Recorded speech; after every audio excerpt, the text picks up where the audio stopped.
Hi, everybody. Welcome to the PC Perspective Podcast. This is episode 188, recorded on February 8th, 2012. I'm Ryan Shrout.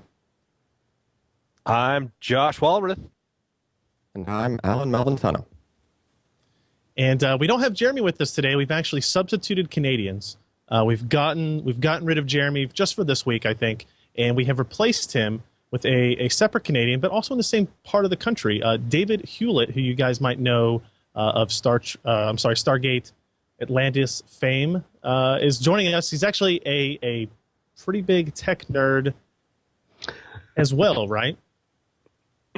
I would like to be much bigger a nerd than I am, but yes, I do fancy myself a bit of a tech nerd. Yes, and thank you. As we well know. Oh well, geez. Who wants to introduce? I'll go ahead. to it. Go ahead, Josh. David is working on a couple of big projects right now. The biggest of which is he's working with his sister, Kate Hewlett. She actually starred, not starred, but guested with him on Stargate Atlantis as his sister, Dr. Rodney McKay. But anyway, they're working together on a new web series called Assassinate. I'm sure that you'll want to see this. It's rather amusing, some clever dialogue. And you get to see David in eyeliner. A lot of it. For those of you who survived the 80s, they're already quite familiar with that. But yes, it's nice to return to it. What's the address people can go to find Assassinate? What's the easiest way for them to find that? YouTube. We're on YouTube, and it's the Horrid channel, as we call it, which is it's Horrid with a zero instead of an O, because I wanted to make it as difficult as possible for people to find it, basically, by the looks of it. All right. So I guess give me a little bit of background on, people know you from your TV shows and that kind of stuff, but what brought you to PC Perspective? Why do you watch us? Of all the things you could be watching, why do you watch us? I started. I was a late start on the nerd in my perspective, but looking back, it was actually sort of an early adopter. But I got into the Commodore 64 way back when, and from there got into building 8088s and all the old PCs and XTs, which I just loved and spent far too much time and money. And basically continued doing that all the way through till the I guess it was the 486 was the last one I would have built. Because you really like IRQs, don't you? Yes, exactly. And adjusting them. That's the greatest thing ever. So Let me add this fun. sound card. It's going to take me 3 days to do it, but damn it, that 8 sound is worth it. Well, and the hardware it's still the case to some extent. The hardware was always ahead of the software. It was there was never the software to run these fantastic new things that you just stuck in your system either. So nothing has really changed on that. It killed me how long it took PCs to catch up to how good the Commodore 64 sound was, of all things. My God, even the graphics were amazing. I mean, the games on that were fantastic. Yeah, it's funny is I feel like the kid in this conversation because I never had a Commodore 64, and I got to tell you, when I came into PCs. IRQs were just easily managed. Sorry, guys. Yeah, I missed all the pain. You were lucky, frankly. Screw you! I cut my teeth on a TRS-80, the Radio Shack Trash 80. Trash 80. Yeah. And I was able to record on a cassette tape my programs. That's right. Well, I remember this is what happens when you get old nerds together. But I remember having to split up my schoolwork, which they ended up not accepting because it was typed out, as they put it, instead of handwritten. But I had to split my work files into multiple files because you couldn't actually save one whole document in one file. So you'd have like your essay, your 10-page essay would be 10 little Bank Street Writer files on the Commodore 64. Oh, Bank Street Writer on a tape deck. Remember that? Yeah, blast from the past. Yes, I do not. Sorry. My family could never afford a Commodore 64. That's why we went to Radio Shack. Screw y'all. Ryan, get off our lawn. Was the Trash I think my first computer was a 486, actually. Jesus. Anyhow. Sorry. Sorry. Yeah. So we all have moved. Yeah. We've all moved past 486 now. What kind of gadgets and technology are you using today, though? What do you think is pervasive in your life? What do you can't live without? The MacBook Air. I mean, I just because of its weight. I mean, it's such a dream for me, for a guy who's grown up having these big clunky old computers all my life. I mean, I bought like one of the first laptops available. Yeah, exactly. Just light, easy to use. I do a lot of running around, so I like to be able to bring the computer with me. And after a while, you just get sick and tired of bringing these giant things around. So yeah, the MacBook Air is fantastic. Unfortunately, it's the older one. I want to get the new one with the Thunderbolt because I hate not having that flexibility. Like I like having drives that I can add that I can actually do. I can actually. Yeah, we saw a lot of interesting Thunderbolt accessories at CES this year, actually, including like external graphics and that kind of stuff, which would, in theory, allow people with ultra thin notebooks like that be able to expand kind of the technology and what connectivity they have, and even their graphics horsepower and that kind of stuff. But did you do any kind of gaming console or PC? Basically, as soon as I had a son, I bought the PS3 and the Xbox as an excuse because I wanted to be able to work on both platforms. Yeah, I'm one of those shameful nerds who would absolutely love to do gaming, but two things stop me. One is I would never get anything done, so I've banned myself from them, and also I get motion sickness on first-person shooters. I have several friends that have that, and I know, Josh, you just recently picked up a console as well, and you used your children as an excuse too. Is that correct? Totally. Exactly, and my wife bought it hook, line, and sinker. They do. Just mention the word educational and computer, and they're all for it. Get a Connect. It's physical activity. There's all kinds of things you can work. Yeah. Oh yeah. Except I've discovered now. My son and I've discovered that it actually does what it's told now. It's voice activated, so we stop waving our arms around a lot. Nice. The bad thing about that is for the excuse, I brought home the Connect exercise for my wife, and she turned around and just simply said, "Are you calling me fat?" Oh, good one. So anyway, it's still sitting on the shelf. I want to get the UFC one, the UFC training. That looked like fun, where you just kick the crap out of people, and that's exercise. That's what I do. Go Mike Tyson. Yeah. So, I think we'll start out here talking about we mentioned the Assassinate stuff. You are, you come from a TV and film background. What are your kind of goals here? Josh mentions one of the topics that you kind of wanted to discuss was this kind of idea of digital distribution and how you view technology changing it. We deal with a lot of that here, obviously, both in the fact that we are able to distribute an audio and video podcast to tens of thousands of people at almost no cost to us. And it's unheard of 10 years ago. I mean, it's incredible. I mean, it's a dream for me because I'm a huge control freak. I mean, like what Leo and the guys have done with Twit is so inspiring to me because that's the hope for any sort of creative soul with a business, with any kind of a business mind as well. The idea of being able to do what you want to do and distribute it yourself. Because for so long the distribution channels have been completely controlled, by sort of other companies. So how have you seen this technology change? Obviously, you kind of went into your own kind of filmmaking with A Dog's Breakfast. Have things progressed even since then? I guess that came out in 2006, right? So.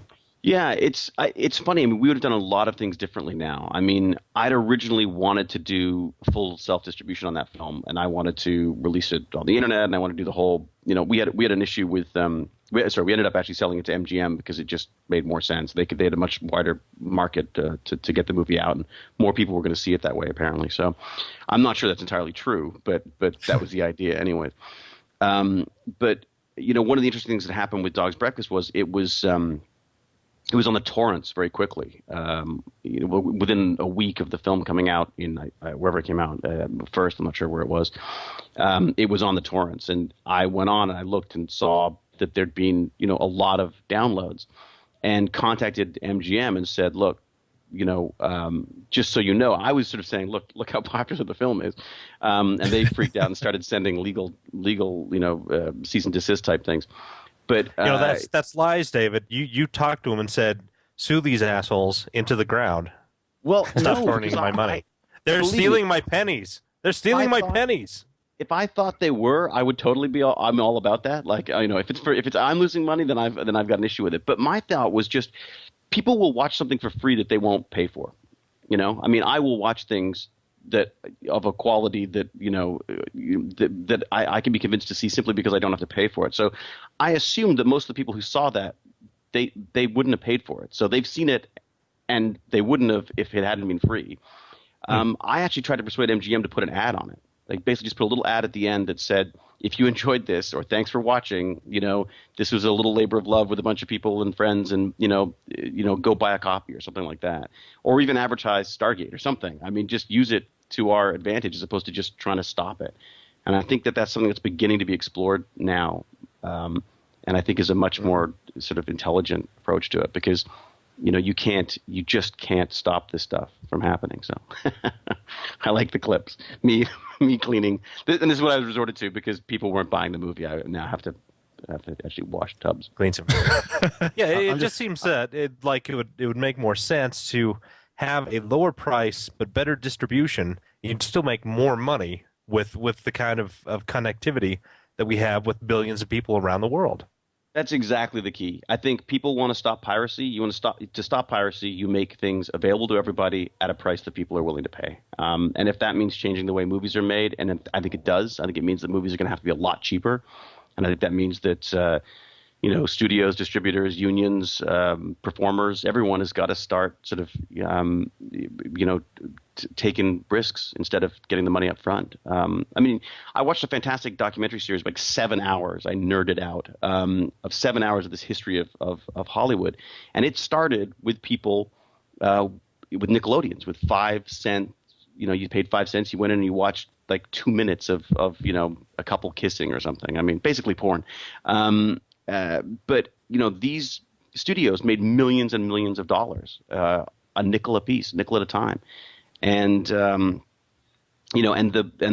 they were taking risks. They make it on their own dime, and if it made money, then they made money. So and the actors the same way. I mean, I think that nowadays people get these huge deals with money up front, and whether the movie makes money or not. And what needs to happen is you make your movie, and if the money comes in, then you get a bit of it then. So accountability, percentage-based stuff. Yeah, it'd be interesting. Yeah. So let's go through a couple of our tech stories here. Absolutely, David. Feel free to chime in if you've got any thoughts, ideas, complaints about stuff that's going on. Not a whole lot happened this week in terms of big launches, reviews, and news, that type of thing. One thing that I attended last week, actually right after the recording of last week's podcast, was the AMD Analyst Day out in Sunnyvale, California. The Analyst Day? They gather a ton of people that control billions and billions of dollars in mutual funds and try to convince them that AMD is a good investment. And it's been pretty hard to do that over the last several years. But this one was kind of interesting because they have a very new team, new CEO, new CTO, new executives all around. They fired, let go, whatever you want to call it, culled a large percentage of kind of their press, media-facing marketing teams. So they had a lot to answer for, and they had a lot to try to prove. What was interesting, the main takeaway from the whole event was that it's kind of analogous to a lot of things in the technology world now. AMD is going to try to become a more modular company. So when we talk about on this podcast a lot, modularity in processor and GPU design, being able to, for instance, if you're AMD and you have a 2000 shader GPU, you want to be able to make an 1800 shader and a 1600 shader and a 1500 shader unit to be able to sell at different prices. You want to be able to make that easy so that there's not a lot of work and cost involved in coming up with these new products. Well, AMD is taking that same kind of approach and attempting to apply it to the entire company. They want everything they do to be modular. The CPU designs, the GPU designs, they actually are going to start allowing third-party IP to be integrated with their SoCs, which is kind of a pretty big deal. There was Very no smart. Yeah, what everybody thinks is going to happen is that you're going to see an SoC with ARM processing cores and AMD graphics technology in a very similar light to what NVIDIA has with Tegra, which is ARM processing cores and NVIDIA-based graphics technology.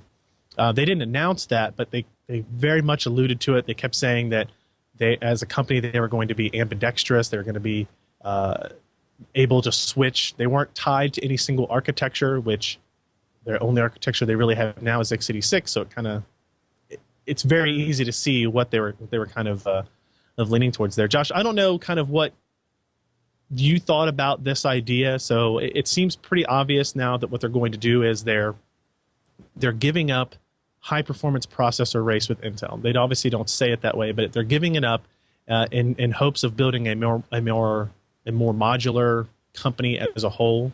They even gave us some specifics like, yes, they know they're leaving 3 to 5% performance on processing cores and GPU cores by designing them to be very modular. So they realize they're going to give up a little bit. They seemed appeased, at least, with the performance gap between their processors and Intel processors at this point, saying that we are going to make money now by building these SoCs for custom parts. If a certain server customer wants 100,000 processors that do this one specific thing very well, we can build a part. If they have custom IP that they want to integrate into that, we can work with them too if it's a big enough order, that kind of thing. So what are your kind of thoughts on that change in direction? And, from an enthusiast standpoint, are we done seeing high-end processors past the roadmap that we've already know and that is kind of baked out inside AMD? Boy, that's a tough question, but there are things that we do know from their roadmap that they are somewhat abandoning the high end of the desktop CPU. That's just going to be Intel's, and they don't really care because it's only a couple of percent of their market and what they offer. Instead, they think that really the crown jewel of their company is the GPU technology. Sure, the CPU works great.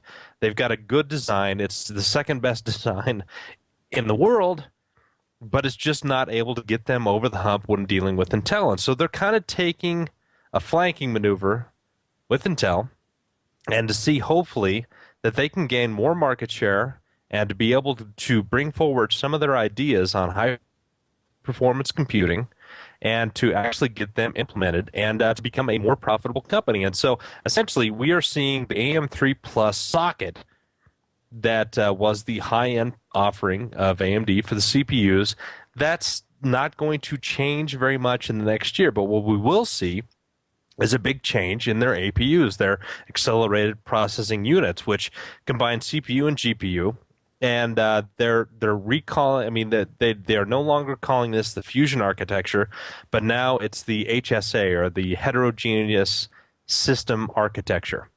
Basically, they want to more tightly combine the graphics and the processing power of their products, and to make, even though the sum of the parts are, the individual parts are not that great, but the sum of them as a whole is going to be better than what they hope that Intel is going to be able to offer. And if you look at what Intel has done with, say, like Sandy Bridge and now the upcoming Ivy Bridge, they've already integrated the CPU and the GPU, and in some of these products, the GPU is almost a throw-off because Intel does not. I mean, it does, but it really doesn't support OpenCL and some of these, more GPU type applications, because what they're trying to sell is CPUs and more CPU power. And so AMD is saying, hey, we've got this huge chunk of silicon that's got all of this processing capability, this huge amount of floating point math that it can do.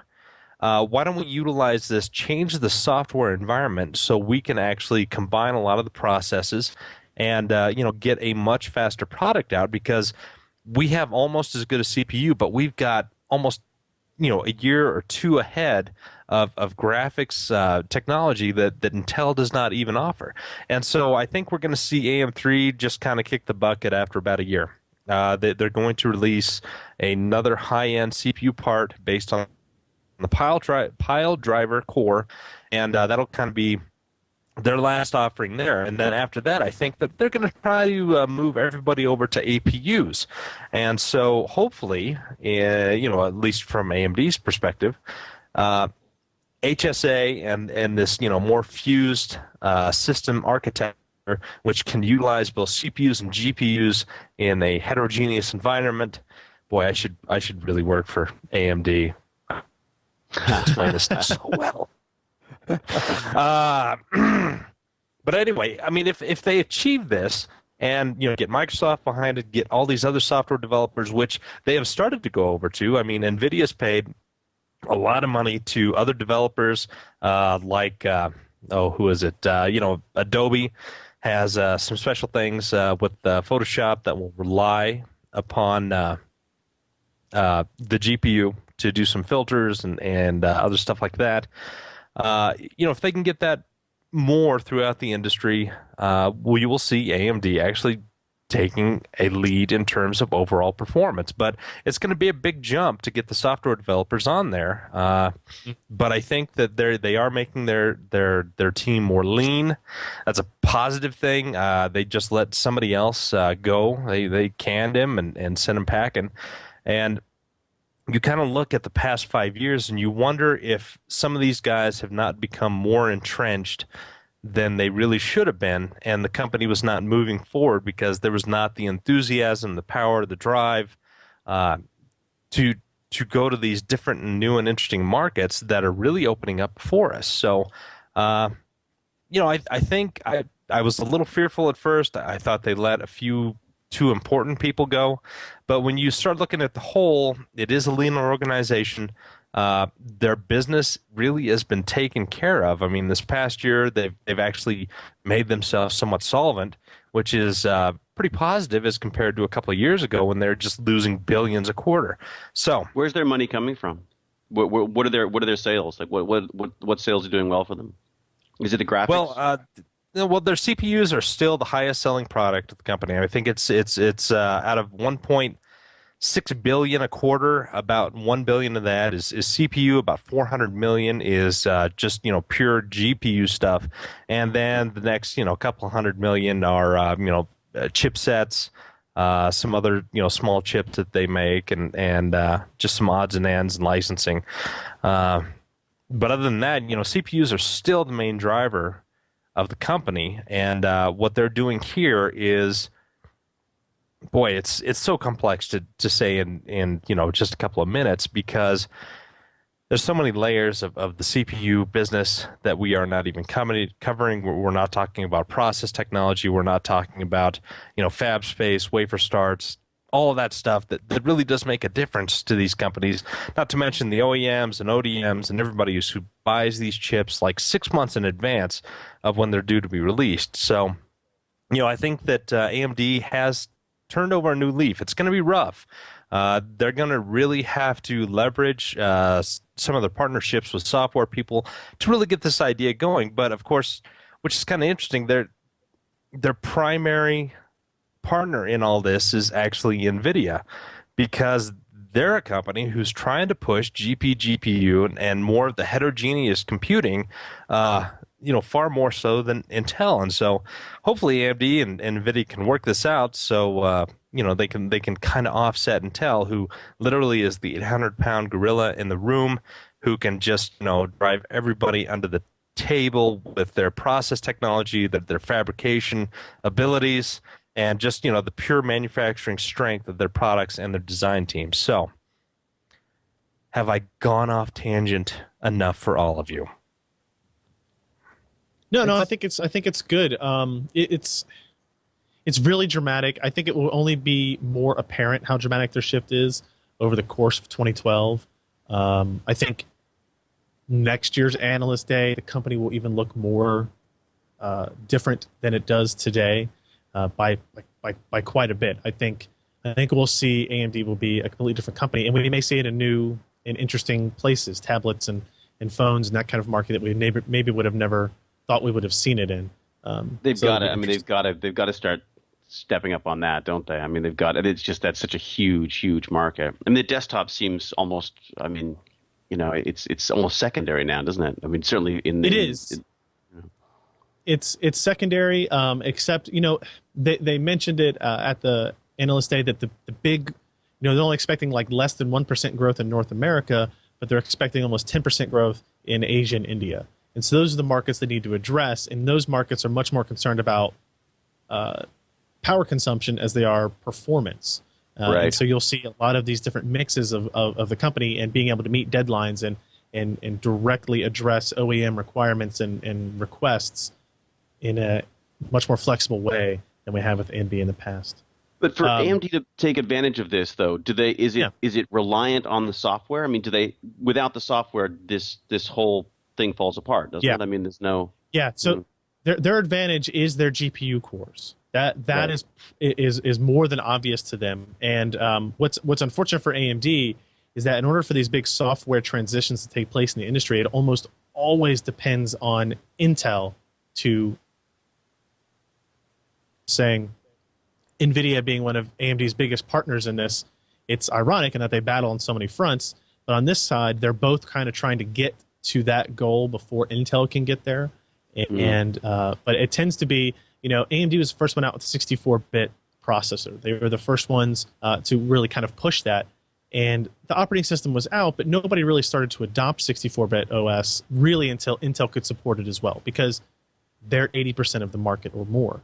And OEMs and software vendors aren't going to spend a whole bunch of time unless they know that the adoption and that their potential for sales are at a certain level. So, the performance advantages have to be really, really, really strong in order for these software guys to take that leap and leave this strong majority behind them. So they're an amazing company, though, because they're an amazing company. Just I remember, way back when in my days of building systems that they showed up and everyone was like, well, how can you possibly compete with Intel? I mean, Intel just had the market, and they were this scrappy little startup, I believe, if I got it right. But they had a 486 50 megahertz part well before while Intel had a 333 megahertz, and Intel went to 66 megahertz, and AMD went to 80. Was that when they came into play? When did they sort of show up? Was it the 386s that they sort of started doing the quote unquote clones of? Yeah, I mean, I think Intel actually licensed out designs to AMD to fabricate because Intel just couldn't make enough of them. And the next thing you know, they come out with their own designs, or kind of own designs, and they competed very well. I remember agonizing over that, whether I should go to an AMD because it was slightly cheaper and faster, but it wasn't it wasn't the sort of the standard at the time. So I can't remember what I did. I think I went with Intel. I'm such a wimp. Yeah, I mean, they, as a company, they've progressed. They had the Athlon, and they were in the lead for a while. They've never gained as much market share as I felt like they should have, but. It's unfortunate. A couple other quick hardware things to talk about. This little video card was actually kind of interesting. It's small in terms of discrete graphics cards, especially when you talk about discrete graphics cards that we review here at PC Perspective. This is the Galaxy GeForce MDT GT520. The GT520 is not a very powerful GPU. Don't expect to do a whole lot of gaming on this, but what's interesting about this card is the MDT part of it. It actually has both of the display outputs out of the NVIDIA GPU go into IDT chips. I can't remember the model number right now, but the IDT chips then take that available bandwidth and split it off into 2 additional displays. So what you get in the box are a couple of these. You get 2 of these, which are actually splitters that take you from a single connection to dual DVI connections. So out of the back of this card, you'll actually get 4 graphics cards that can run DVI. You don't have to have DisplayPort. You don't have to have any kind of active adapters. These come straight out of the box like this. You can run 4 displays up to 1912. Those are the special connectors with the 4 rows of pins in them, right? Yes. Yeah. So I don't know if I can get these close enough to the camera that'll actually focus. Yeah, there you go. It's not a DVI connection, so don't try to plug a regular DVI monitor into that. It won't fit either. It won't even work. Oh, okay. But you can see here, so on the adapter, you can see all of the pins, maybe, kind of. But on this side, you'll see the standard kind of DVI connections that you're used to seeing. So this lets you get 4 displays out of a $120 video card, which is actually really nice. And you don't have to have any adapters and that kind of stuff. And this is more beneficial, I think, for people that do content creation, people that are, day traders, people who work with enormous Excel sheets and need to have multiple things open at once, content creators, like I said, But gaming, it does okay. And you can do 2-display gaming, which is really only useful if you're doing real-time strategy games, StarCraft, something like that. You don't want to play a first-person shooter on 2 monitors where your aiming reticle is right down the middle. That's obviously not a good mix. But Galaxy's done a pretty good job with this MDT technology, multi-display technology, trying to bring multi-display configurations to NVIDIA graphics cards when so far they've been pretty much exclusive to AMD cards in single GPU configurations. So interesting. Those are actually those same cables that you used to apply to some of the back then ATI cards. Yeah, and I think they've been around in the professional series cards. I think old Dell machines used to ship with them as well, some kind of add-in card it was a big deal to get 2 displays out of a single card, and that's how they did that. But it's cheap enough now that Galaxy was able to integrate 2 of those chips on a single card, and the dongle's on it for about $120 online and at Best Buy and those kinds of places. So pretty interesting technology. If you do a lot of content creation, we can't stress the importance of multi-displays enough. Which again, as we were mentioning earlier, David, with things like Thunderbolt, that is one of the downsides to these kind of small thin lights is that screen real estate, and Thunderbolt will hopefully help alleviate some of those problems. But until then, people who still do most of their work on desktops will find a lot of that kind of stuff interesting, I think. Yeah, so you David, you always go to the desktop. Alan, we had an SSD launch. We did have an SSD launch this week. That's right. I forgot. We did have pretty big one, article, actually. the Intel 520. This is kind of this is the Cherryville architecture, right? And kind of not a big surprise. Turns out it doesn't use an Intel controller after all. No, it wasn't a big surprise there. We've heard rumors for a while now that they're probably going to go with SandForce, that their own 6 gigabit per second serial ATA solution is just not there yet. I do have it on good authority that there is one that's going to come eventually from Intel. That same, I would imagine the same 10-channel style controller that came out way back when in the X25M and years back. However, the 510 series that came out about 6 months back, I believe, was their first 6 gigabit per second serial ATA part, and that was Marvell. That chip, you could only push it so far, but I will say that Intel made that firmware that controlled that chip work better than I had seen anyone else make a comparable, same Marvell chip in whatever their solution was work, right? So Intel just has this knack, like their team, they really know how this flash memory works. They really know how to they can pretty much take any given set of hardware that's meant to control it and just make it work better, right? To just take, okay, you guys have made this, congratulations. Now let us go in the back room with this software and we'll work some voodoo on it and it'll come out looking better. It's called like 60,000 employees. Yeah, basically. They and then the guys walk down the hallways in slow motion and, real smart things happen, just like on the Intel commercials. However, I wasn't sure what they were going to be able to pull off with this because the 520 series uses SandForce, and there's already companies out there that have been tweaking that firmware for quite some time. Specifically, OCZ comes to mind. Right out of the gate when the Vertex 3 came out and then the Agility 3, those drives had firmwares that were tweaked, and they just handled... here's the way to tell the difference between these SandForce chips. Most of the stuff that has to do with the specification is even across the board. Right, the chip came from SandForce. It did pretty well on like your maximum throughput.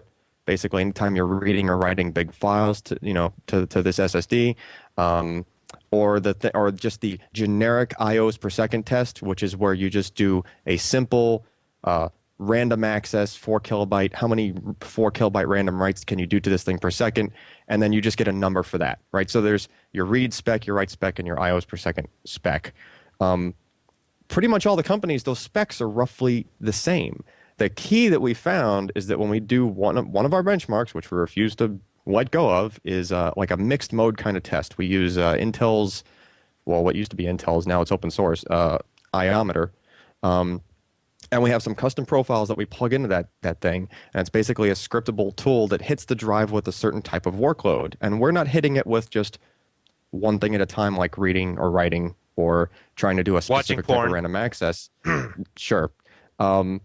we're hitting it with like a mixed workload. Like the system is actually working hard and doing a bunch of things at the same time, which guess what? Last time I checked, computers are multi-threaded. They do multiple things at the same time, right?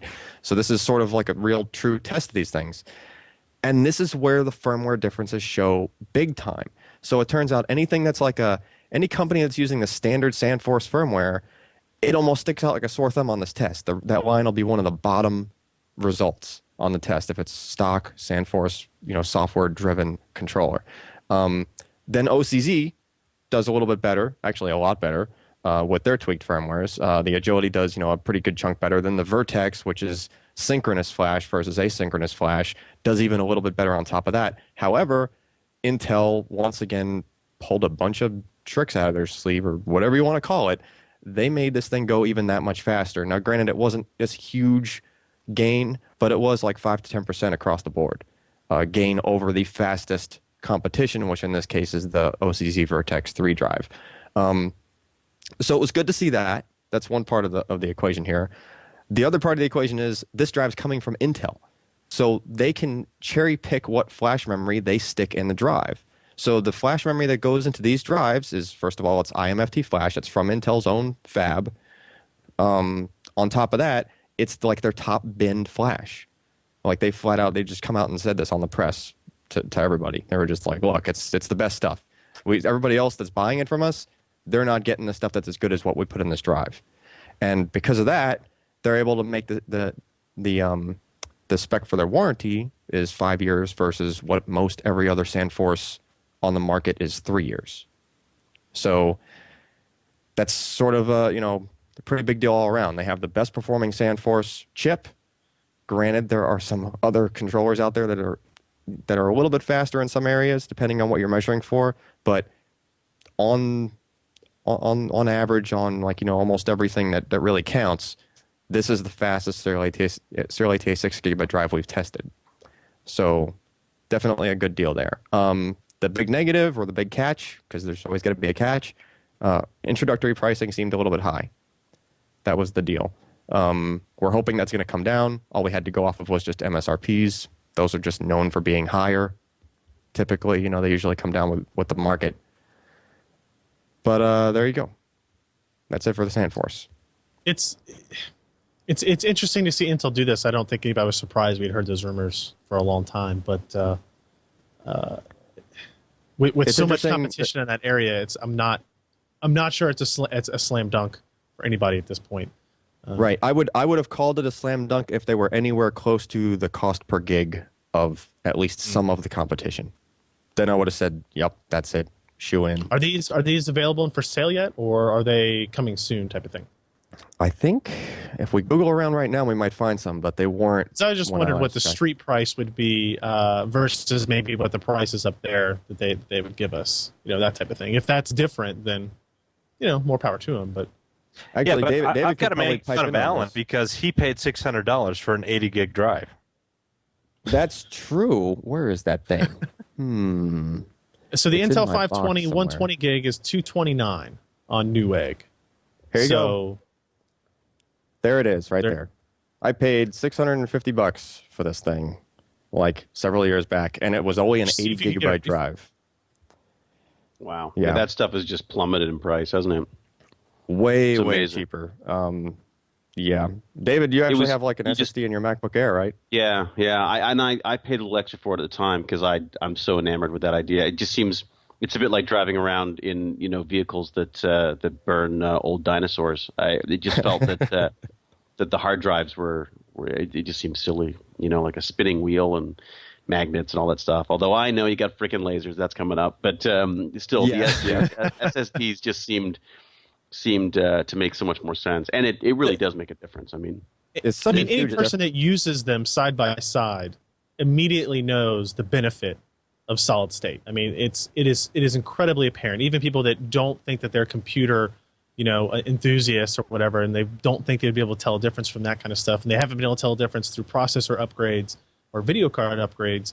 You show them their laptop starting in 14 seconds instead of 50 seconds, and all their applications loading almost instantly, and all of a sudden you get people's attention. And I think that's why there has been so much discussion both on all kinds of other websites as well as PC Perspective about SSDs because they are that kind of they have been over the last couple of years that kind of world-changing, class-changing product for sure. Could you yes, we do still some need like data storage. corporate speak, like saying it's a paradigm shift? Synergy. We're using the synergy. Of, yeah. Intel had this press. I think we mentioned it a week or two ago on the podcast. But Intel had, when they did this big press thing with all the press people about this specific drive coming out, they said they're seriously getting behind the solid state drive thing. Their entire enterprise, the entire Intel corporate enterprise, like all the seats, all the workstations people are working at, laptops, any of that, they're all on SSDs. Well, they also use that as a major troubleshooting thing too, right? That's Half our true. company That's just true. went down because of your goddamn firmware update. But also That's power as true. well. The SSD just makes sense for power in these things. I mean, the hard drives are just these giant things that just suck up so much power.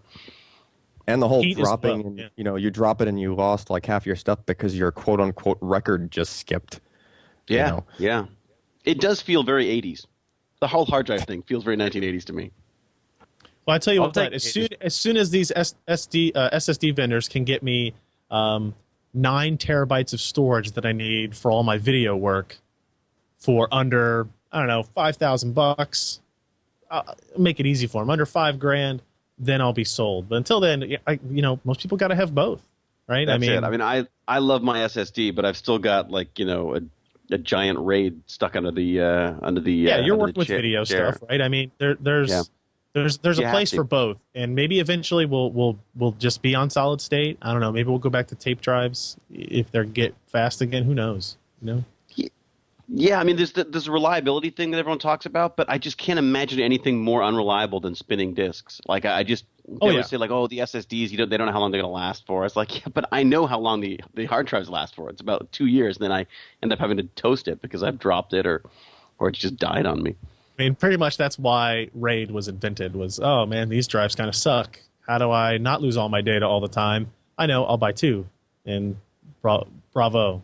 Hard drive Although industry. I've had problems with RAID as well. I've had so many issues, over Ryan's talking- had RAIDs crash on him, and he's had to send me the discs, and I've had to do crazy recoveries and stuff. Right, well, I'll send you a few lot. then next time. Oh, okay. You're on. I've I will recover your I think RAID. I lost 2 years worth of stuff. Just So wait a minute. You mean to It's the tell me, worst feeling in David, the world. you're going to give me one of those Stargate moments where at the last second I'm going to crack the crypto and it's going to here's your data. I found it for you. that's I it. get to Yeah, do that? exactly. Right. That would be so No, awesome. because we don't do montages on this goddamn show. So You guys need montages. Montages solve a multitude of sins. I just can't help but sing that song after I watched Team America. Yeah. Every movie needs the montage. I mean, why? Move on. Very Indeed. true. Or slow motion. That's the other thing. We do Slow that, but motion's it's always- mostly unintentional due to Skype lag. Yeah. So yes, we worked that's it in. true. That is true. Yes. we'll take a quick break here. Thank today's podcast sponsor, and we come back. We got a lot more topics to run through as well, including white space wireless discussion, hard drives and lasers, and how those combine in some way. And apparently, somebody in academia did something interesting with processors. So we'll talk about that in just a second.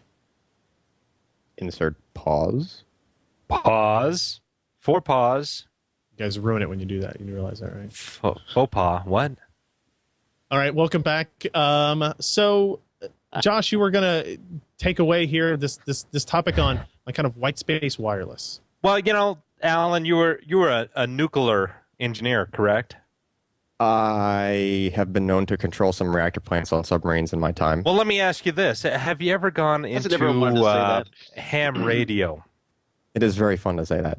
Well, okay, so part of my rating for what I did before for Navy stuff was electronics technician as well, and we had to learn a bunch of communications and radio stuff back then because for some reason the Navy just taught them that stuff too. So that was cool. I got to learn that stuff. But I know David brought up this topic before we sort of line this podcast up about white space. You have interests in white space stuffs? Yeah. You would like to I was talk with just us intrigued because it sounded so low tech, and yet it's so promising, if that makes sense. I mean, again, this sort of ties into the distribution model thing for me, where I always feel like I've always just been a little bit behind the next big thing. And I remember when people were setting up modems to do internet access, and then the wireless came along, and this just seems like the next great leap for this. The idea of having very fast local sort of coverage for wireless. Right. I don't know an awful lot about it, but what I've heard sounds intriguing. Well, the big deal, it's been sort of in the works, but there's all this kind of pushback, and most of the pushback tends to be from broadcasters. So because they don't want to give it up. They don't want to give it up, or they claim that, look, you guys say it's going to fit. Well, let's do a little background first. The idea is things are shifting from analog to digital. Digital channels on given, like, say, your over-the-air TV stations, if an area shifts from analog to digital, all those stations can fit in a much narrower bandwidth worth of channels, much narrower frequency range. And they don't interfere too, right? And they interfere a lot less with each other. There's bigger gaps between them. And all these gaps between them and basically the parts of the frequency spectrum that are unused, all of that stuff that's not like part of an actual channel is white space. So it's like all the in-betweens, basically. And the idea is, when it was analog television, you had to have that specific gap between those two, and you had to keep some blank space in there just for everything to work right, so you wouldn't have crosstalk and things bleeding over into, one channel bleeding into another and all that other stuff going on there. So the idea is that with the shifts to digital and all the other transitions that are happening just with things just getting more modern, you end up with all this white space. Now, when you flip that over into your wireless router at your house, or anything that's like a wireless kind of a technology that your typical consumers are going to use, that is very limited, right? The FCC has been really narrow on what they'll let people use, right? So for your wireless G router, you only get so many channels. Those channels are squeezed in this very small spectrum of 2.4 gigahertz. And really, that's what limits your speed, is how much of that spectrum you have, right? So you get some of these routers, like newer routers, will cheat. They'll come up with their own little special things that they do, like they'll actually hop a couple of the wireless channels and use several channels at the same time, and that gives you like these super, twice, 3 times the bandwidth. That's where these router companies come up with that ability if you have matching hardware to run it higher than spec. Right, and they're still operating within the band that you get. They're just using more of it, right? They're using several channels at the same time. Well, with white space kind of stuff, you have a lot of it, right? If you have the right kind of tuner, that thing can just spread bandwidth over a huge chunk of frequency, right? If the technology has some sort of means of figuring out, okay, which things are actually being used in this area, and it just sort of does a smart thing and figures out, okay, is anybody broadcasting on this? No? Okay, this area is not using these TV channels. I'll just use them, right? And then it just sort of just jumps on that stuff, uses it. Well, again, it's low range, right? It's not meant to go really far. It's meant to be sort of a, maybe a neighborhood kind of thing. Not just like your house, but a little bit further, but not really, you're not broadcasting miles away. But the idea is that really high bandwidth, smaller areas, and if there's enough of that frequency to go around, that range to go around, then you could potentially be hopping from like neighborhood to neighborhood, and this could eventually push towards like a mesh sort of possibility. Okay. And you're just using extra frequency, right? You're just using stuff that isn't being used otherwise. The holdups on it is because of TV stations and broadcasters and people that like, even the people even claimed, hey, we did our own tests, and if you're using the space between these two channels, it actually is interfering. It actually is causing these really big issues, right? But on the flip side, you get, I think the Microsoft sponsored a test recently. It was within the past few months. They had like a couple of Xboxes, or they did some kind of thing where they were broadcasting like HD streams, and it was going like a pretty decent distance, and it was going through walls and bushes and through backyards and stuff like that, and it was going like, I guess, across like one side of a neighborhood to another.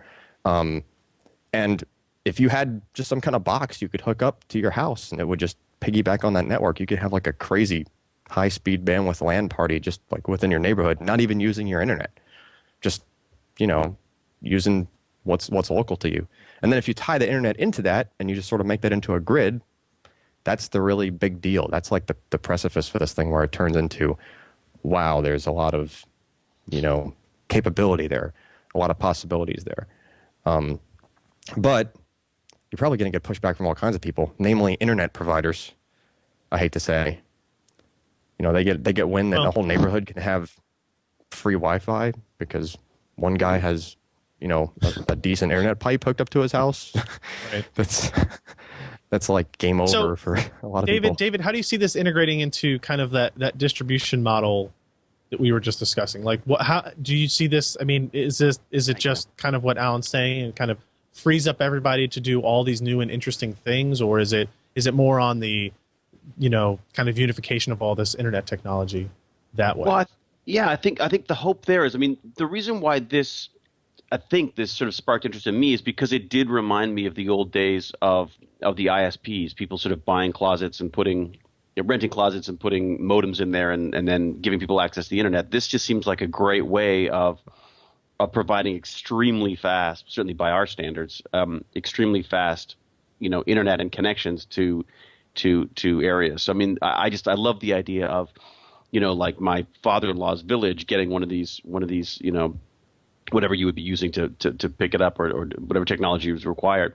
And basically you can have like one incredibly fast connection to the internet and be sharing that amongst, village. So you're wired your village instantly with one installation type thing. So, but even more than that, it's just the idea of, even being able to wire a property, being able to wire, farms, it just all of a sudden, as you say, the potential of basically blanketing the planet in wireless is very appealing to me.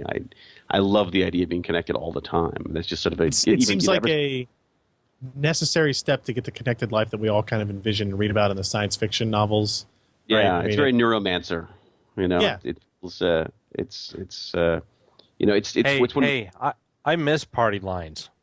I miss picking up my phone and listening to my neighbor's conversation with their family down about how their son did, never mind, but... You can still do that because now you'll all be connected on the same network, but you have to do different type But you have to have a really good cryptography software program. Or you'll be able to buy those easy. Oh, speaking of which, real quick, it's not in the notes, but that whole wireless protected security, the WPS thing on routers, if you Google that, you'll see that there was recently an exploit and a tool put out.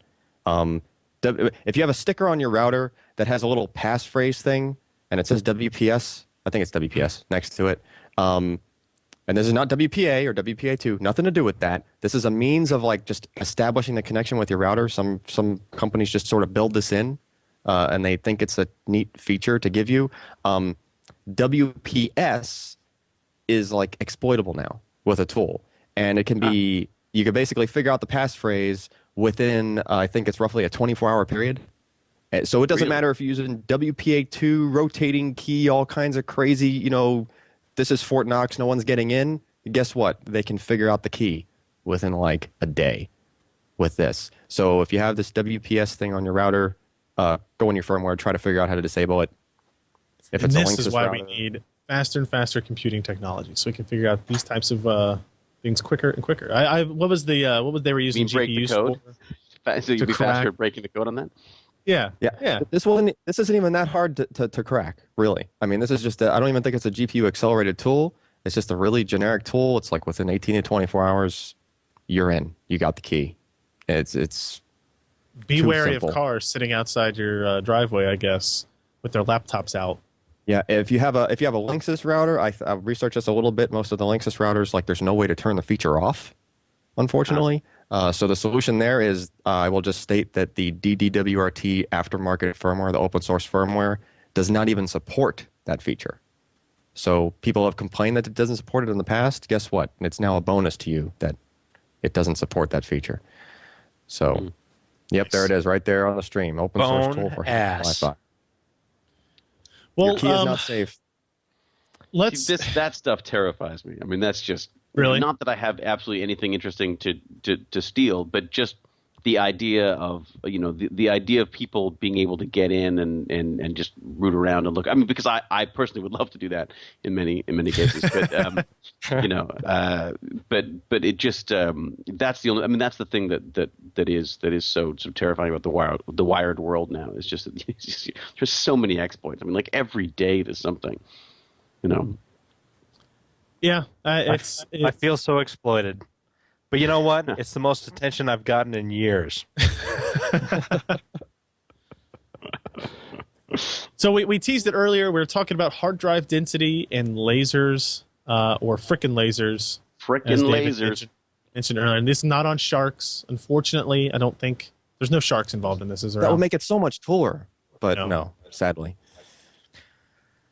Okay, so how do we get better hard drives through use of lasers and I don't know? All right, laser beams. So this is pretty cool, I got to say. I was very, very impressed with this. I love the test results, watching where they've got the little images of them flipping, of the poles flipping. Yep. It's very cool. So in the past, okay, you have companies all the time that are trying to figure out how do you squeeze more density onto magnetic media. Especially this push was going on before SSDs came out, and even now, probably even more so, because they're struggling for ways to compete, right? So there was a TDK related, like they researched this tech way back in the day, which was, hey, you could use a laser to heat up the surface a little bit just before you go to write to it.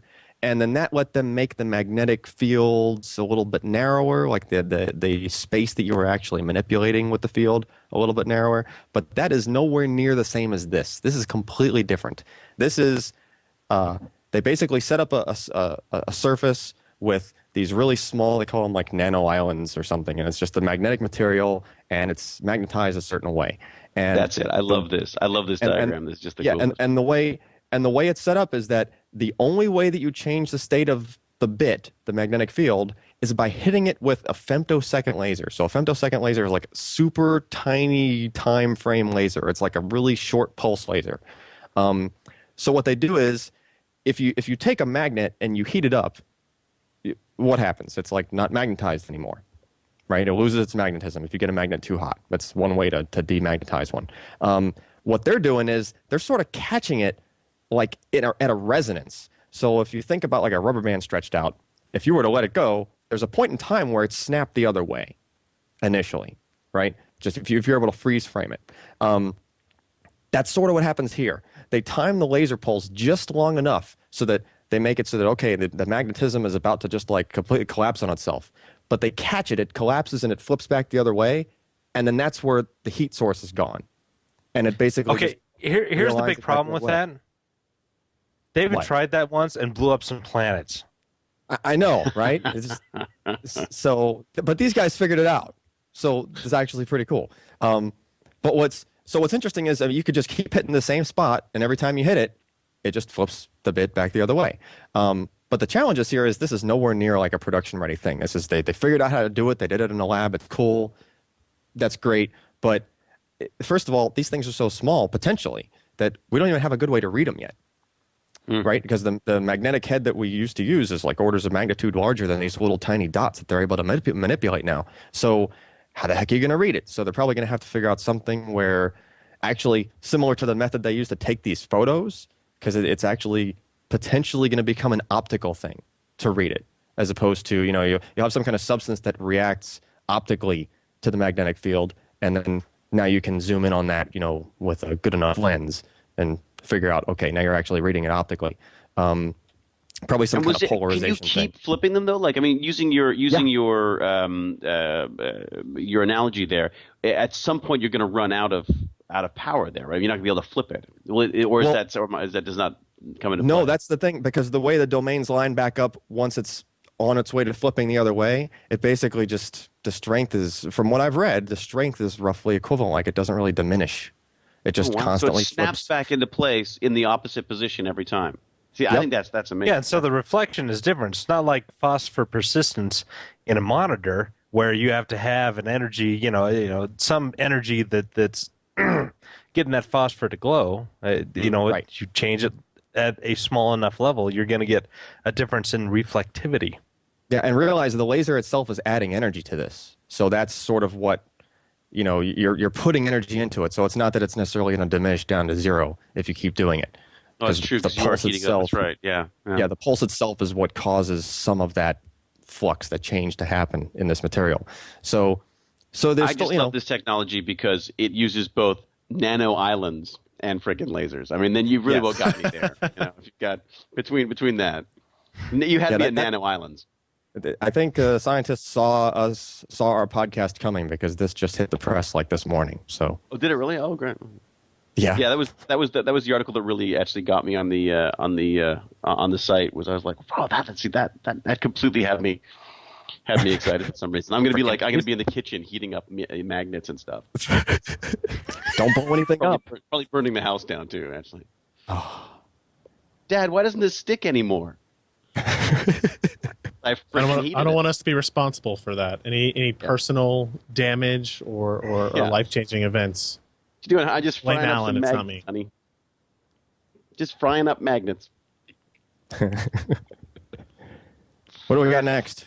So something else interesting that came up was apparently the title here is academic collaboration leads to CPU GPU collaboration, which I guess is kind of ironic in its own way. So this is a paper over at North Carolina State University about using an AMD APU with and improving performance by almost as much as actually more than 20% without overclocking the cores at all. Josh, do you have any details on this, on what they actually did and able to get this happen, and then why didn't AMD do it first? Well, one, I need to clear my throat. Two, I don't know why AMD didn't do it, because the workloads that we're looking at is something that can be done by GPU and CPU, especially when you talk about floating point type applications.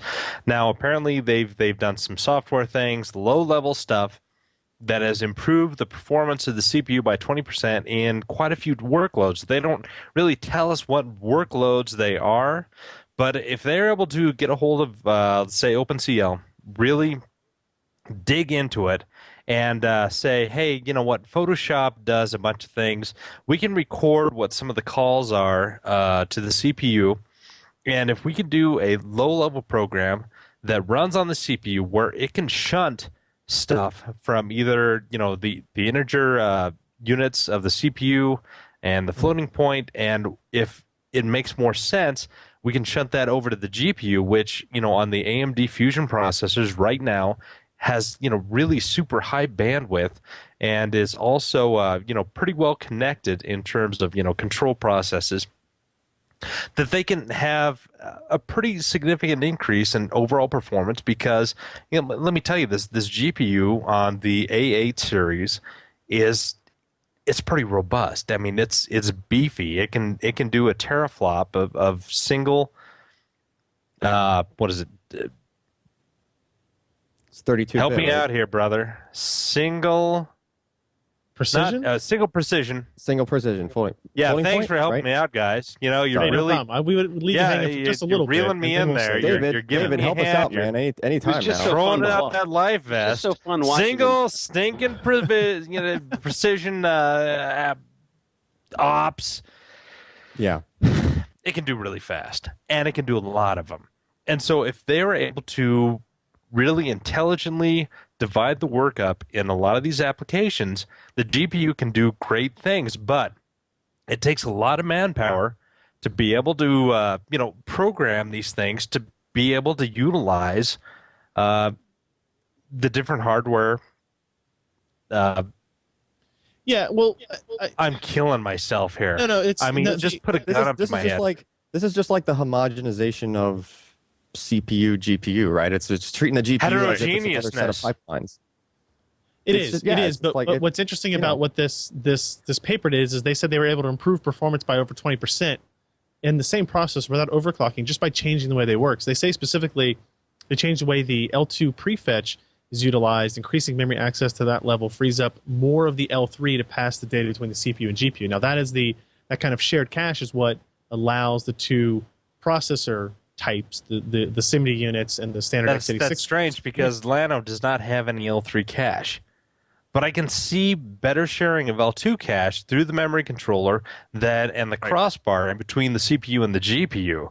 So yeah, workloads that are more appropriate for, you know, the floating point type applications and the capabilities of the GPU would be great at that. But again, we don't have all the details of this. We don't see, I mean, it's not going to help you in Word. I mean, all this integer stuff, I mean, it's all going to be total CPU. and is going to be more memory dependent than the kind of workloads, say, you're applying a filter in Photoshop. I mean, that's going to be all floating point. It's going to be heavy duty calculations, balancing out the colors, brightness, whatever of each individual pixel. I mean, that's a lot of work. So yeah, I hope that AMD contacts him and say, hey, give us your secret sauce because we need it. Right. It Secret just seems sauce. strange that they wouldn't have come up with this. Yeah, it's a matter of manpower. I think one of the keys Manpower is and Josh money. is saying it's very specific workloads, right? And that could be the key here. Is AMD's, Llano is still made for a general purpose type computing environment, and it kind of makes sense that in one instance, doing some very specialized workloads using very specialized CPU tweaks, they'd be able to kind of eke this extra percentage out. And we just hope that maybe it's applicable to more workloads in that way. So, one of the things that AMD did mention at the Analyst Day, they didn't use the word Ultrabook. It's an Intel copyrighted name or trademark name, and but they did mention that they were planning on doing. They actually showed reference ultra thin notebook based on Trinity, which is the next CPU after Llano, the next APU after Llano that combines CPU and GPU resources in a single part, which kind of got us thinking, right? So David was talking about his MacBook Air earlier. Intel was all about Ultrabooks at CES. They were. If you didn't see an Ultrabook, then you weren't at CES. And AMD is going after that same market without necessarily saying they're going after the same market. They don't want to be the follower. They want to still try to say that they're doing things different. They're going to offer it at lower price points, that type of thing. Got us thinking, about how important or how, how easily adopted these types of devices are going to be. The kind of ultra-thin notebooks like the MacBook Air and the Ultrabooks from Intel and tablet devices as well. I don't know. David, your thoughts on kind of consumer consumption devices versus consumer creation devices. Do you consider your MacBook Air a creation device, or do you really see it mostly as a consumption device? The MacBook Air is definitely for getting things done. I mean, the iPad that I have is completely just for consuming. It's a little bit frustrating. I mean, but at the same, frustrating. I love it as well. It's also sad because my wife and I now go to bed, put in our mouth guards and each watch something different on our iPads at night. I mean, it's very sexy. Yeah. But yeah, no, the MacBook Air, I'm amazed at how it's basically taken over. It is now my machine for just about everything. I have the iMac that I use for editing and stuff. Mm-hmm. And I still believe that that's what's going to happen with people like me, at least for the time being. You do need the big desktop system for getting the editing done and stuff. I mean, yes, you can sort of get by on these the MacBook Airs and such, but I think for the most part, if you're really seriously doing any editing and stuff, you want a grounded system that's with all the available ports and everything. What are you casting on right now? I'm curious. This is my iMac. Yeah. Okay. And that's it's probably a convenience issue for you right there. Camera's at the right height. Yeah, camera's the right height. The laptop, again, the laptop has all my stuff on it. That's where I'll reference everything from there. Like that has all my email. It has, it's with me all the time, basically. I mean, I would love it if my iPad was a little better at that. I mean, I in an ideal world, like in Atlantis, basically. In Atlantis, one of the funny things they used to do in Atlantis is they used to always give me these these tablets with pens. And I would pull the pens off and say that there's no way in the future we're going to be using pens. There's just no, I refuse. So the poor. You don't think that'll be the case, huh? They were all Dells. Come on, man, Dells. It used to drive me crazy. I mean, look, you're talking to someone who had the original Newton. Like I was so into the idea. Oh, you were the one. Yeah, I bought it. The butt warmer. It used to get so hot. You used to basically put it in your back pocket and it would just keep you warm on a Toronto evening. But I think there's still a distinction. I mean, the MacBook Air isn't designed to be your only computer. And I mean, I'm using MacBook Air it's like it's a brand to me. They're all the same. I mean, they're not all the same, but the point being is that it's just a nice thin laptop, basically, as far as I'm concerned. Right. But there's always got to be some kind of a trade-off with that. I don't think I doubt in my lifetime are we going to be able to do everything on these little things that you can do on the desktops. So. Josh had linked an interesting article here in the Wall Street Journal about using tablets in schools. Do you think, I was when Kindles first came out and then the iPad first came out and they were talking about using these ideas for textbooks. Do you think that is the future? Is that everything will move to that? Do you think it'll still be a mix? Absolutely. I would hope that my son, by the time he's actually doing any sort of, real learning, is going to be using the tablets, because the textbooks just allow you to do so much more. So if we had the textbooks that you can get now I was looking at the iBook stuff the other day, just as an example, but these interactive textbooks where you've got actual animations that show you stuff instead of diagrams, where there's lectures, there's all sorts of stuff available for you. I mean, as a learning tool, the iPad is absolutely amazing. My kid has learned so much using that, and he started on the iPhone basically, but the iPad just sort of took over. I don't even read books anymore. I love books, but I just don't see the point. It's just much easier, and it's just much easier to use on the iPad now, or the Kindle. I love the Kindle as well, but it just doesn't make sense to have both. Yeah, as a college student, when I first went into the Boston University bookstore and picked out the books that I wanted, and I laid them all down there, and they started coming out as $120 a piece, and I had to buy 6 of them. It's insane. And I would rather buy a $499 tablet and then do $15 a copy of whatever. I mean, sure, the initial put down price for tablet, yeah, why not? I mean, most of the money is spent on the actual production of these books, because the textbook market is going to be just like the movie market and the music market. They're not going to want to give that up. Well, they're not going to want to fight it. They're going to fight it. I don't think they're going to have a choice, because the tools are getting dang cheap, pretty fast, to the point where you can have a lot of competition as far as who's making these references, right? Think of just podcasting stuff in general, right? This podcast is pretty stinking high quality compared to like what you might have years ago, right? So you're going to have people, just average Joe, come up with, somebody that has a really good degree in something comes up with some specialized book, and a bunch of professors just go, hey, this book's really great for this. They just start using that. The guy's only selling it for $5. So, or build your own books. I mean, made out of links, made out of, wiki pages, made out of, whatever's available. I mean, I think the other thing is, one of the things they were talking about with textbooks is the fact that every year they could put out new editions, that there's also a whole huge market for selling used textbooks as well. And a lot of the students prefer to buy textbooks, apparently, because then at least they can recoup some of their costs by selling them later, which you can't do with the electronic versions. So again, like you say, with the movie industry, with the television, it's costs are going to come down. It's got to become widely available to everybody, and it's become cheap enough for people to want to pay for it.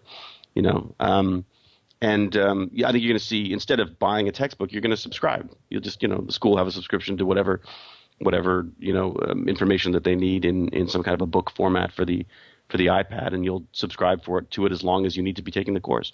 And as soon as you stop taking the course, you can either choose to continue or let it expire. Now, the one thing that does need to happen, and being the father of 2 school-age children, is these tablets need to be a whole lot tougher than they are now. You drop a frickin' iPad on its corner and you shatter the glass. Although, how many times have you seen 4-year-old kids picking their nose, doing things, dropping on the ground? I got a case. I got a case that's absolutely amazing. I can't actually reach it without leaving, but I got a fantastic armored case, but it defeats the purpose to me, because same thing with the iPhone. I have the beautiful little iPhone, whatever it is, and you have to put these bloody rubber cases around them, and they're 5 times the size they were when you bought them. It's like they don't need to actually make them smaller; they just need to add some rubber to them, and Yeah. It kind of ruins the whole sleekness and sexiness of your device, and you wrap it 7 times and just giant rubber condoms. Because I'm all about sexy and wrapping it 7 times. You are that I know you are, Josh. Yeah. There's an image I wanted. Yes. Yeah, we get that a lot from Josh. Yeah, this is our show. Sorry. So let's talk. We did have one other bit of news we wanted to mention here. NVIDIA Kepler graphics card lineup leaked to the web. We wanted to mention this. This was kind of interesting news.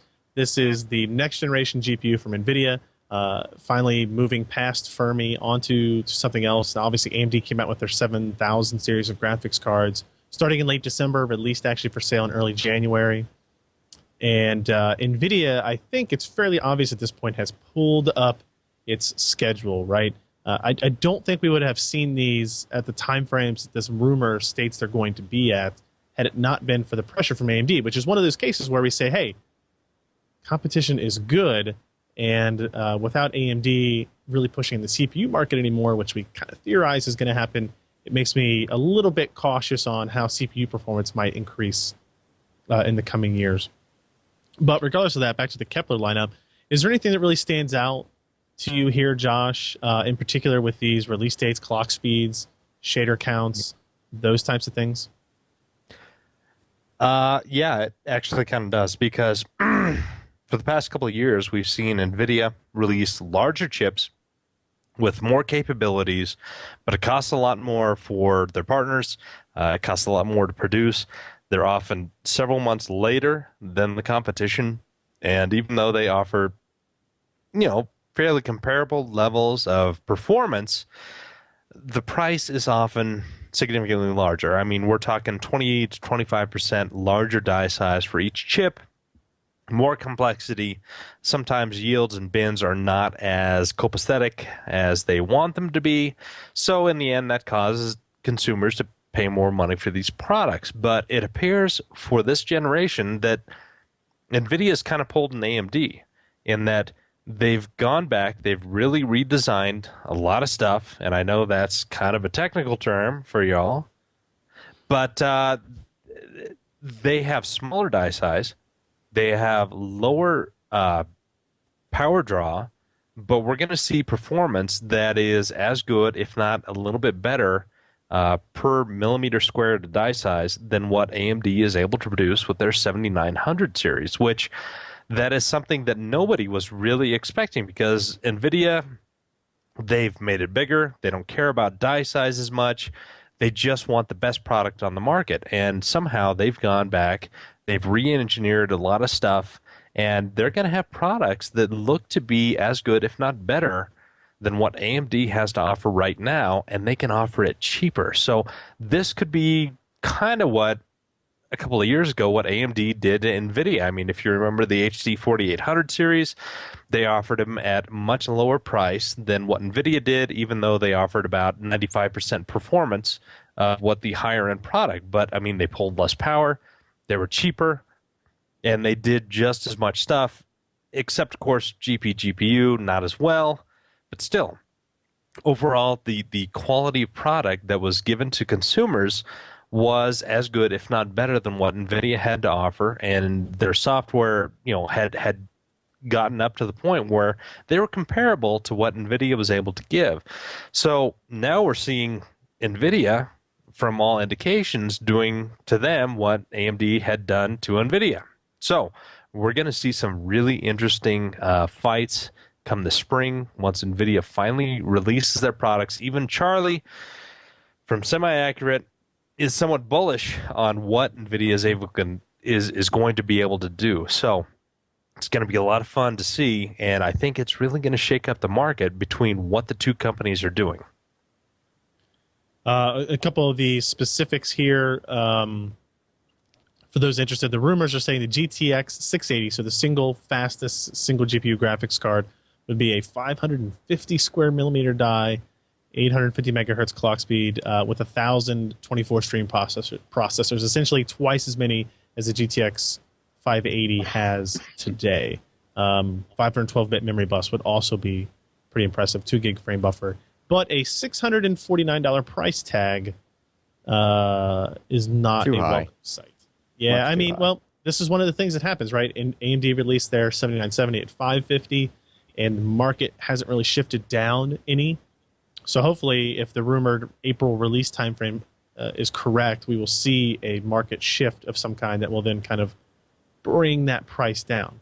The rumor claims about 45% better performance in the HD 7970. So we're seeing really big leaps and jumps here, going from the 580 to the 7970 to the 680, which is really impressive. But I would also like to see those accompanying jumps in step with lower prices as well. So, okay, David, I've got to ask you, when was the last time that you replaced a video card in one of your machines? It's got to be, it's probably a decade. 15 years, something like that. Yeah. You're a bad man. I know. But well, it's funny. It's one of those. It's like one of those hobbies that had to sort of get pushed by the wayside because I found subsumed by other. Yeah, I mean, when I was just acting, it was great because I could play with the computers and I had lots of time to pull things apart and build things and money to do it. But as the years have gone by, I found myself doing more writing and more sort of creating my own stuff. So that sort of means that you can't really have your computer's guts hanging out when you come to the desk to get something done. So I do find that my own personal computer is the one that is upgraded the least frequently, because it is the one that I depend on every day to write on, to work on, to do all the stuff that we do on the site. And instead, but we're pretty fortunate in the business we are that we have extra PCs just sitting around with the sole purpose of being torn apart and put back together and tested and evaluated. I used to have a couple. I used to have like 3 systems, and I would play with. I'd have like the one that would sort of stay, the sort of the dull, boring one that basically made sure that everything worked properly, and then I had a couple of other sort of chassis that I would play with. So. I think the last thing we're going to mention here today is a little short video of actually, it's already kind of an outdated video of the new PC Perspective offices that we are building here in Kentucky, actually. And you can see a little video walkthrough of it. Nothing really exciting to look at yet, but it's exciting for us moving from a much, much smaller place to a much, much larger place. And you can see kind of a video walkthrough of where it is. It's lights hanging down, network cables all over the place, no ceiling tiles, and apparently a Franklin Savings sign on the door. Nice. From the owner as well. But still a no soliciting sign, which I'm definitely going to keep on there as well. So it's interesting for us. We're hoping to do a lot more kind of creative and interesting things in terms of video, a lot more live stuff as opposed to only pre-recorded stuff, because we'll have more room to have multiple sets arranged, and we'll have all kinds of things connected, lots more room for more cameras, room for more lights, that type of thing. So it's pretty interesting. It's an exciting time for us. It's a dangerous time for us, spending a lot of money, that type of thing. So it should be cool, though. It should be fun. It is amazing, you guys. But what's beautiful about this stuff is that you guys are on the crest of the wave. You guys are starting. You're doing this before it's becoming the mainstream, and I think that's what's so exciting about it. We talked about earlier about what Leo has done in the Twit network and how they have grown from a single bedroom to one level of a house to 2 levels of a house, and now they built this huge $1 million studio setup that is impressive as hell when you're inside of it, and it really shows you what you can do with. It's still a lot of money to me as a single person, as an entrepreneur, right? But in terms of, we got one guy sitting there. Look at the size of that green screen. When you've got one guy. People, look at my wingspan. You can do so much with so little compared to what it took just less than 10 years ago, right? Leo likes to talk about all the time. $1 million will get you what 35 million would 15 years ago. Maybe even bigger ratio than that. Because they talk about how much it costs to run tech TV, and how they're doing better content than that for way less money today on the network as it is. So we're hoping to do something. We're not gonna have near as many shows as that. Gosh, Ken would have to drop out of school. It would be a horrible life for us here. We don't want to do that, but we're going to do some interesting, some fun things and mix it up. And David, you are welcome back anytime on anything we do, PC Perspective Podcast or any of the other shows that we kind of create and work with on the way to wherever we're going. So. Oh, thank you very much. It's a pleasure. Thank you so much for tracking me down and allowing me to sort of geek out with you on this stuff. Obviously have a lot to learn. Hey, We'll get you building your own your new PC here pretty soon. You got to get you play some Yeah, PC buddy. games. Move out that way. Get There you you an go. Well, SSD. there's your first additional show. It can be watch the actor moron try to build a computer after 20 years. I see ratings through the roof. Hey, Through the but this roof. you old Can I could make come in so with much all- money on this, David? You could come in with all Hey, you know these what? really Your cool kid's gonna props. start saying, "Hey, I want to play some MMOs, Dad." You're like, "Well, let me Yeah. build some computers for you." We're gonna Yeah, have Diablo 3. we'll have David on a podcast. He'll have his PC on its side open. He'll be like installing stuff. We'll be like trying to tell him how to put it in there, and then he'll just like bust out like a ZPM prop out That's of nowhere it. and It's just powered. like, It's stick it in ZPM there. powered. Exactly. Like, In fact, we're it would be good. kind of nice to have something, Atlantis-like in its design. Perhaps I could mod myself some kind of Atlantis-style. Case Atlantis-style, mods. Absolutely. There you go. Or, It's Newton. There you go. Look at that. That I think out. I still have it somewhere. all right, so let's we're finish doing- up with hardware software pick of the week here. Sweet. This is where we just run through a couple of things that we're suggesting. I came across this today, and I thought this is the perfect thing with Valentine's Day coming up, where you need to build that computer for your wife or your girlfriend. So surely there's out there Or both. Or, Yeah, good luck with that. Or both. Buy two, ship them to different locations, whatever it is you want to do. So here's a bright friggin' pink NZXT Phantom case, and I mean really bright pink. I think we saw this at Computex last year or last.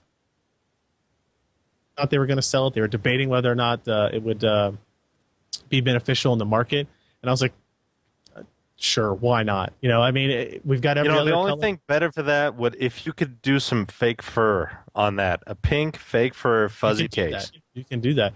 Because I think we had an email, or maybe it was a voicemail several months ago that was very specific about, hey, I'm a girl. I like the color pink. I play games. What kind of case we have? And there weren't a whole lot of options. I think this is a pretty new option out there. It's a really high-end case in terms of features and quality and that kind of stuff, too. It just happens to be really, really pink.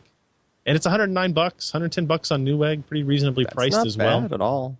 Yeah, I mean, it's a nice case. The NZXT Phantom series is pretty good. So if you like bubblegum or princesses, this is the case for you. Yeah, I'm all behind both of those things. Sometimes with sticky results, but yeah. Josh. Yeah. You little bubblegum princess, you. Mm. Josh, what do you got lined up for us? What do I have? Well, since Jeremy's not here, it's me. My Yep. wife had all kinds of locking issues, and it wasn't just because of my sense of humor. And so I finally replaced the power supply on her computer, and everything cleared up, even the rash. Corsair makes a pretty darn good power supply. And if I could talk as any more of a hick, I would certainly attempt to do so. But anyway, 750 watts, $104, right off the bat. If you want to, send in on one of those instant rebates, it's like $89. It's money well spent because the lack of amount of complaining I have had to deal with for the past week has been fantastic for my, Oh, hey, for my interesting soul point on that. and center. Interesting point on that power supply, Josh. Previously, I think the biggest you could get in that specific size from the Corsair was a 680. So this is new, and if you're one of those people that has the smallest possible power supply form factor in your case, and And you know what? nothing I'm bigger all will about fit. having the smallest possible things because I just can't help it. I was Yeah, born that way. so, if you need more power out of the power supply, but you still have like a really cramped setup, that should just drop right in, and it's 750 watts, so that's pretty good. Super. Yep. So take that, Corsair. Make nice power supplies. Make my wife happy. Worth its weight in gold. Alan, next up. Actually, I have a pick that's, believe it or not, might apply very well to David as well. Sort of killing multiple birds with a stone here. So we were at CES in Vegas a month ago now-ish or so, right? And we were at a Storage Visions conference, and we came across these guys that make this thing called the IO Safe. Input-output safe, IO Safe. Basically, it's a hard drive. It's in a really beefy enclosure. But here's the catch. The materials that are inside this enclosure are the same kind of materials that are inside your fireproof safes that you can get for your house.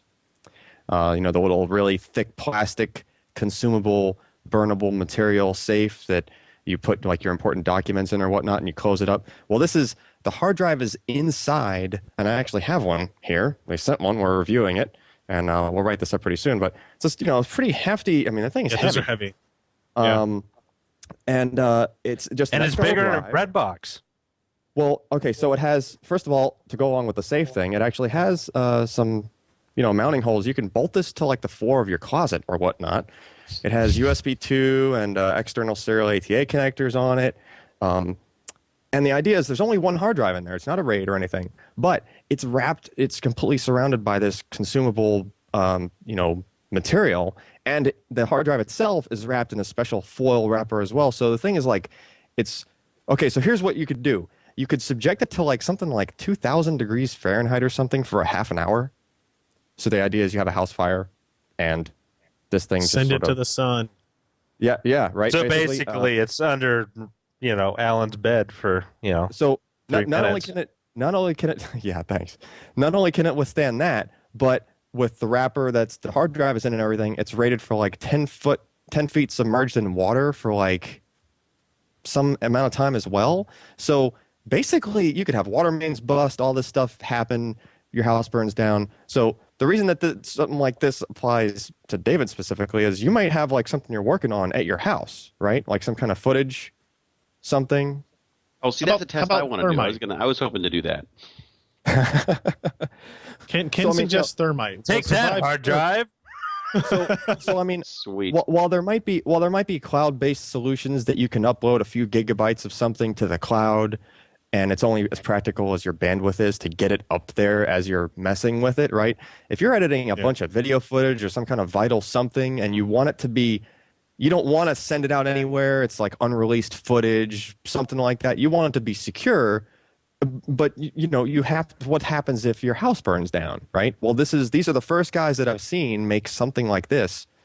That they've got the thing sitting in a bucket of they're just like submerging it in water. And how funny would it be though if it survived like a house fire and then being hit by a hose and then your hard drive crashed? Dropped out of the bucket, if you know what I mean. Well, okay, actually, they do have the hard drive crashed part covered as well because they've contracted out with one of the hard drive recovery places, the ones that actually open up the drive and move the platters and stuff like that. So basically, if this, the fire happens, the flooding happens, whatever happens, and then you can't manage to get it back up, then they will just like no questions asked. It's covered for like 10 years or something. It's some amount of years, or might even be a lifetime, and you just like send it out, and they'll just. They're dropping it from like 20 I'm just watching it being dropped. Don't they run this over too? Yeah, they ran it over with like get it back up, if you know what I mean. Yeah, look, I mean, seriously. Yeah, I mean they're just going to town on this thing and messing it up. They actually have a portable solid state drive based one as well, and they did this test of it by the Tesla coil chamber. Where you have like the guy in the metal suit and he's holding up he holds whatever and like arcs are flying and hitting his metal suit and everything. They took like one of those and they just like zapped the thing to death. And the enclosure, like the interface on the enclosure didn't work anymore, but they took the SSD out from the inside of it and that connected to the PC just fine and they got the data back. So yeah, these guys take this pretty seriously. If this happened to my hard drive, that would be the least of my concerns, I think. If my house was on fire and then underwater and bulldozed, and crushed by something, then I think the least of my concern is like, are my photos backed up? Godzilla comes to your neighborhood. Don't worry, David. What if you had like your next film? You were editing a chop of your film on it. Right? No, I love it. I'm actually only joking because I think it's that's one of the big issues you have is archiving stuff, right? So that would be for that kind of stuff. You totally that's perfect for that. Yep, and it's I think it's like 1, 2, and 3 terabyte capacities, just because those are the easy capacities that are out right now. The prices. What does it cost? What's it going for? So they sort of bounce around depending on which one you want. They have models with different kinds of connection speeds, different, USB 2 or external serial ATA or USB 3, that kind of thing. But they range from the one that I just held up here, which is USB 2 and external serial ATA combined. It starts at $350 I believe, for the 1 terabyte model, and then it just sort of goes up by like $100 increment every time you add another terabyte. $350? Even after the Thailand flooding, that it was sent 1 terabyte drives to $300? Actually, before the Thailand flooding, these things were they started at $250, I believe, and they had to up it just because of that, because of the flooding issues.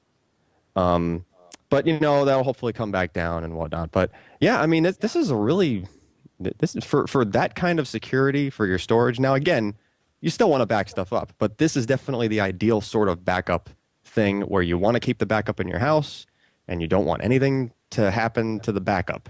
Right. Well, especially with so many home offices too. I mean, there's so many people live at home and it's working from home that it's right. It is going to become more and more of an issue for people. Yeah, if you have your backup and your backup is sitting right next to your PC and it's not in something that's fireproof. What are you talking about? I think I just kicked my backup over. Oh. Oops. Awesome. Damn. Oh. All right, David, don't put you on the spot here. Do you have a hardware or software pick you want to share with everybody? This is exactly a surprise to anybody this week. But the thing that I'm so enamored with right now is these Samsung flexible screens, because I've just sat on so many cell phones in my life that just seems like the answer to all of my prayers. This beautiful flexible Samsung. What they are? I'm not sure what the exact term for is. OLEDs. What they are? AMOLED. What are they called? Flexible. Just AMOLED. AMOLED. Yep.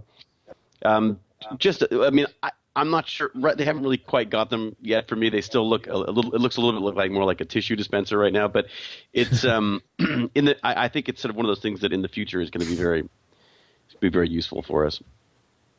Their ad is very funny. There's a great ad where this guy walks around with like this is a little flexible piece of glass and does all these wonderful things with it. But when you actually see the models, in action, they still have to be attached to something. So they're these beautiful little flexible screens attached to a big clunky, controller of some sort.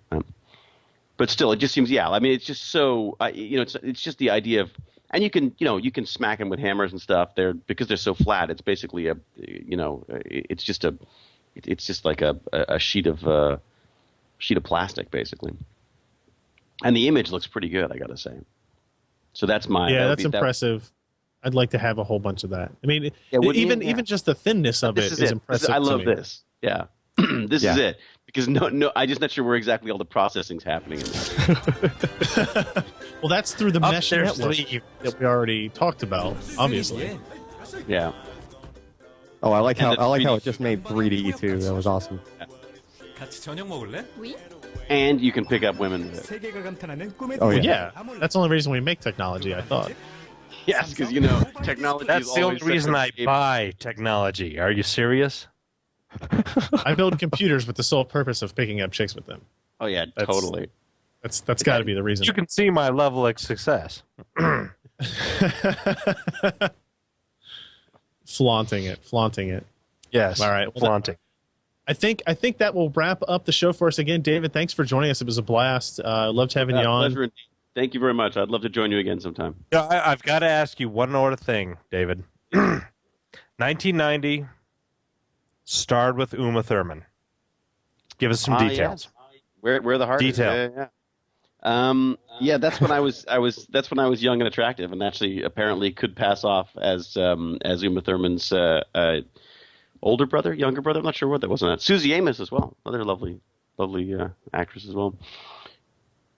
But it was a film called Where the Heart Is. I did for John Boorman all those years ago. Yeah, worth seeing. And Have a look. In there with Christopher Plummer, Dabney Coleman, and Uma Thurman. What the hell happened? Is one of the funnest times of my life. But the movie doesn't quite sort of. It's beautiful. It just doesn't really work as a movie that much. Doesn't resonate, huh? It was honestly like one of the best experiences of my life, and working with John Boorman, he's like an amazing director and stuff. But there was, it was one of his first sort of studio films in a long time, and I think there was a lot of back and forth between Disney and him on that. But it's worth seeing, though. I mean, he did an amazing job with it. So Charlie Borman. Sorry, Josh, you're not. Doesn't sound like you're going to get any juicy details if that's what you were fishing for. Nah, Sorry, man. I'm all about the juice, if you know what I mean. I don't. And we're going to. I was doing nothing with my life. Thank you very much. So if you want to get in touch with us or yell at Josh for anything, you can do that in a couple of ways. Podcast@pcper.com is the email address, 1-888-38-PCPer, toll-free telephone number in the U.S. and Canada, so David can call, leave messages whenever he wants as well. And if you want to download this podcast, if it's your first time listening or you're just kind of catching on, pcper.com/podcast is the URL. You can go find all of our previous shows as well as ways to subscribe through iTunes or any RSS reader or anything like that. So we appreciate that. And again, twitter.com/pcper is where you can find all of our work. David is at twitter.com/dhewlett, right?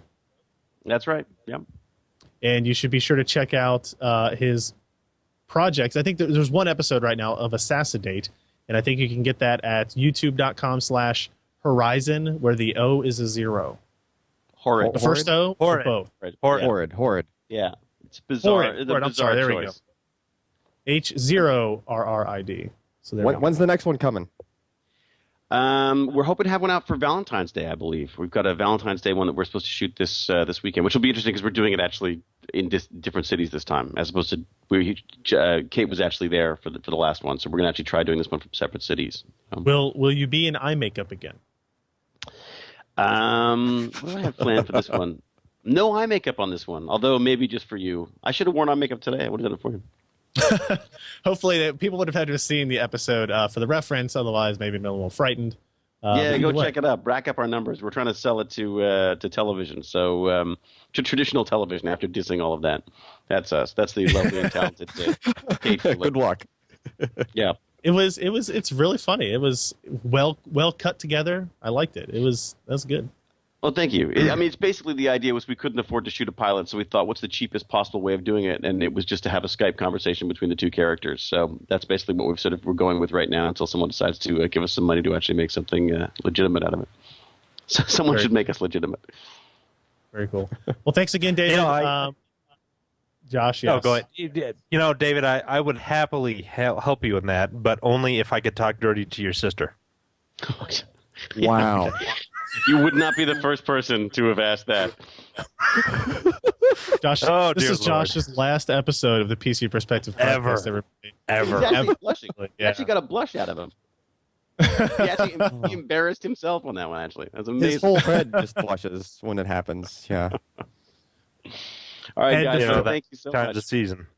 All right, thanks. Thanks, everybody. We'll see you next week on the PC Perspective podcast without Josh. So thanks, everybody, for listening. See you next week.